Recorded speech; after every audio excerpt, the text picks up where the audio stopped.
and today I'm going to talk about an article I had you read. The title of the article is Bringing Clay to Life. And I actually use this lesson with every single ceramics class that I teach.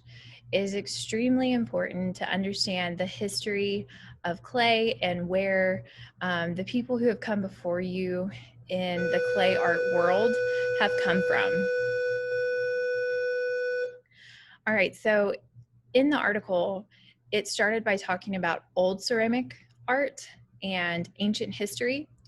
And then it transitions to talking about newer ceramic art, and more specifically, an artist named Robert Arneson, who is one of my personal favorites, and he's also very important to the world of clay art. Clay is one of those materials that has been around for a long time. Ancient people discovered it thousands and thousands of years ago, and it is relatively cheap and easy to come by. And it is also very intuitive. So you don't have to get a lot of, professional training to be good at using clay. Really, the ability to work with clay comes from practice. So that is why it has been so popular with so many different cultures for such a long time. All right, so the article asked, my questions about the article asked what materials were available for prehistoric sculptors, and the answer to that is rock, wood, and clay. So rock and wood were also, like clay, cheap and readily available to ancient peoples. And people started using clay over 35,000 years ago. And you're going to hear different years and different time periods from different sources. So let's, for the sake of this class, just use the source of the articles that I give you, because every so many years they'll carbon date a different artifact and come up with a different time span. So instead of that, we don't have any recorded history from this time. This is prehistory. So we're going to go with the number 35,000 years. And then there were two civilizations that made the earliest sophisticated clay sculptures, and they are China and Japan. And the reason that we say China and Japan is kind of the same thing I was just talking about on the last slide. We carbon date things from China, and there will be an article that comes out that says, oh, the oldest pottery came from China, or the oldest sculpture came from Mesopotamia the next year. And then they'll carbon date something else and be like, oh, we found some pottery shards in a cave in Japan, and now that is the oldest stuff. So I think you've probably heard this in other science classes, but carbon dating is not 100% accurate every single time. Sometimes you get different results, and also we keep finding more things. So the answer changes, but pretty consistently, China and Japan come to the top of that list, especially for sculpture. So for the purpose of this class, we're going to say that the earliest sophisticated clay sculptures came from China and Japan. All right, so the article also talks about sculptures that Japanese people use to decorate their tombs, and these are called haniwa sculptures, and I've been told I pronounced that incorrectly, but this is an image of what those sculptures would look like. Then it also goes into knockheads, which were a really popular effigy that people in Nigeria would use, and you can actually view one of these in a local art museum, so that's pretty exciting. All right, and then the next question is, where in Europe did early ceramic sculpture peak? So this is not where it started, but where did it get the best? And so Italy is where early ceramic sculpture peaked. Now, this is not talking about pottery, this is talking about sculpture. So pay attention in these questions, whether it's asking about sculpture or pottery, because even though both are made out of clay, they're really separated in art history. And then it asks what culture modeled elaborate sarcophagus figures, and that would be the Etruscans, and they are in Italy, and it was before the Roman Empire. So sometimes people put Roman, and I will give you partial credit for that, but the actual name of the culture is the Etruscan culture.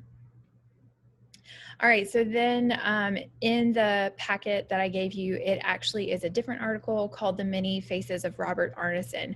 And this is a famous clay artist. We're going to see several images of him in this slideshow. And for him, I really feel like looking at a black and white article doesn't do his work justice. And looking at a picture rarely does art justice anyways. So if you ever get a chance, go to Memphis and visit the Brooks Art Museum when it's safe to do so. And they actually have, last time I was there in February, 2 pieces in their collection by Robert Arneson. So you can actually see this famous clay artist's work locally, which is pretty exciting. All right, so what was ceramics considered at the beginning of the 20th century? So at the beginning of the 20th century, this is before the arts and crafts movement. And before that time, people considered certain things low or not fine. So think of the term fine art. I'm sure that has, if you think about it, you've heard that before. So fine art is going to be things like traditional still lifes in oil paint and a beautiful bronze sculpture of a general on a horse. So those are considered fine sculpture. You had to be a respected artisan and you had to submit your work to a salon, and then they would decide whether or not your work was good enough to be put into a museum, and that would decide whether or not your work would sell. So that was definitely the way the art world used to work, but things really got changed a lot during the 20th century. The invention of the camera and then how readily available it became to the public really shook up the art world. And so you see this reflected in things that used to be considered craft. So nowadays you might go to an art gallery and see a beautiful quilt that really took a lot of artistic skill for the artist to make a picture out of fabric and thread. And you might see that hanging in an art gallery. But before the 20th century, you would never see that. That would only be considered craft, and it would be considered low, and it would not be put in a museum. So things have really changed, and that is also true for clay. So because clay is used for pottery, it was also considered low and not fine art. And then some artists came along that really changed the opinion of artistic scholars and the art world. All right, so which famous artist made critics realize that fine art could be made out of clay? And notice I italicized famous because out of these 4 artists that are mentioned in the article and that I talk about in class, only one of them is just so famous that if you're not a ceramic artist like I am, you would know about him. So I don't expect you to have heard of Arneson, Spensky, or Volkos before you take ceramics, but I do expect you to have heard of Picasso. So Picasso started making ceramic pieces later on in his life, and that is what changed the art world's opinion of clay, and it made them decide, oh, I guess fine art can be made out of clay, because look, here's this great artist making art out of clay. So it's kind of sad that it took that for the art world to realize that clay was legit, but I mean, I kind of understand where they were coming from, and I'm just glad it's not like that anymore. Then the next question is, what characteristics does Robert Arneson's work possess? And so if you got something about humor or criticism or self-criticism or any words that are, synonyms to those, you are correct. And if you look at that picture, that is his face, and I'm just gonna let you soak that in while I talk. So he used humor in his art, and he made fun of himself and he made fun of others. And he was also kind of making fun of the art world a little bit, letting them know, like, here I am making this amazing art. It's out of clay in your face. And I'm also going to make art that's funny, and it's still going to go in good art museums. So that didn't always make him the most popular person, but it really did change what kind of things people accepted as art. Then my next question is, where was Arneson from and how did he start? my phone. And he is from a small town near San Francisco, California. So that is what I'm looking for. That's what the article says. And he started by copying comic strips. So yeah, that is a way that you can start making art as long as you move on from that eventually. Then what is interesting about his experience in ceramics class, he made a D in ceramics. That blows my mind. It's really funny to me being a ceramics teacher. So here's this famous artist that I admire, and he actually made a D in his first ceramics class in school. All right, so what three things does the article mention that influence Arneson's work? The first thing is Picasso's ceramics, Picasso, who we talked about earlier. The next thing it mentions is Hanny Wall figures, which are in the other article, so we already saw a picture of those. The other thing that influenced him were other artists in the San Francisco Bay Area, so that is a reason that in my class, I encourage y'all to collaborate and talk to the people that you sit near while you're working on projects. Send people pictures of your work, get feedback from them, because that is how artists work, by being inspired by their peers. All right, so I just wanted you to be aware of what Picasso's art looked like. So on the left of the slide and on the right of the slide are two different pieces. One looks like a fish, the other one looks like a abstract head, and those are both Picasso's ceramics. In the center of this slide is a portrait of Picasso. So that is what Picasso looks like, but it's actually by Robert Arneson. And he is actually making fun of Picasso a little bit right here. He respected Picasso, but he also felt like Picasso was a little bit pompous, which if you watch videos or interviews of him, it's a little bit true. Not that he didn't have the right to be. So this is titled The Artist Scratching His Own Back, which is kind of like a cliche that means like you're kind of bragging on yourself, but trying to be slick about it. And so overall, just like a humorous piece that's a little bit tongue-in-cheek. All right. So what unusual approach did Arneson take to his first self-portrait? This is a picture of his first self-portrait that he made in art class, and it cracked when he fired it in the kiln. And so instead of him crying or giving up on ceramics forever, he decided to fill the crack with marbles and say that the title of this was The Artist Losing His Marbles. How humorous and how smart is that? The next question is, what life event influenced the pieces Klown and Last Gasp? So later on in his life, he actually had to deal with cancer. So both of those pieces were about his fight with cancer, and that is the piece Klown. What kind of criticism did Arneson receive, and why do you think that happened? So this is a question that most of my students have a hard time figuring out. So first, let's talk about the word criticism.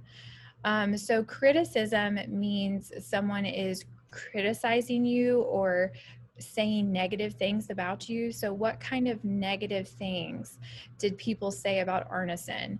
And the article talks about a lot of critics, which are people whose job is to judge art, said that his art was low, like we talked about at the beginning, and that it was not serious enough. So really, Arneson was really all about both of those things, and that's why they didn't like it. So people didn't like that he used clay and clever humor.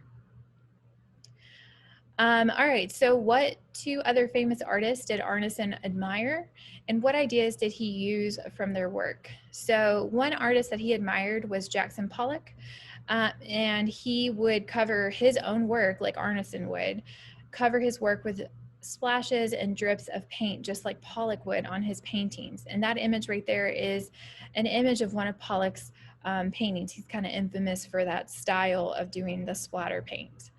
Then you have Philip Guston, and he used dark humor to depict serious issues. And so I think that was kind of Arneson's point, is if Guston could make fine art that was humorous, why couldn't he make art that was humorous and it be considered fine art?